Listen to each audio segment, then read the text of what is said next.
In the summer of 1974, two couples, Jack and Laura, Mike and Sarah, set out for a weekend escape near Mount Baker. Their camper was parked beside a tranquil river, surrounded by towering evergreens.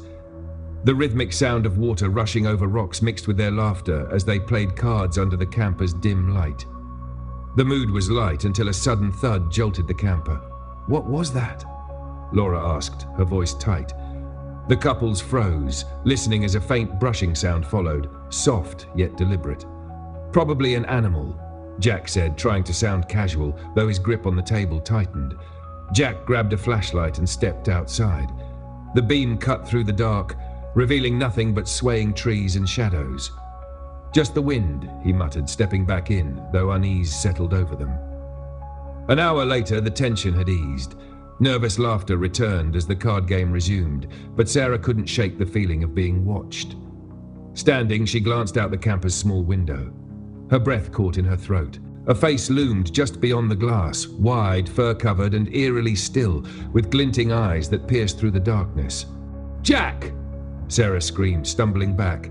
Everyone jumped to their feet as Jack grabbed his rifle and flashlight. "Stay here," he ordered, his voice shaking. Mike followed, armed with his own rifle. Outside, heavy footsteps echoed in the underbrush. The flashlight caught a hulking shadow retreating into the forest, tall, broad-shouldered, and impossibly fast. "Did you see that?" Jack whispered. Mike nodded, his voice shaky. "Yeah, I wish I hadn't." The group barely slept that night, jumping at every sound. At dawn, they ventured out to investigate. Near the camper, they found massive footprints embedded in the dirt, larger than any bear track.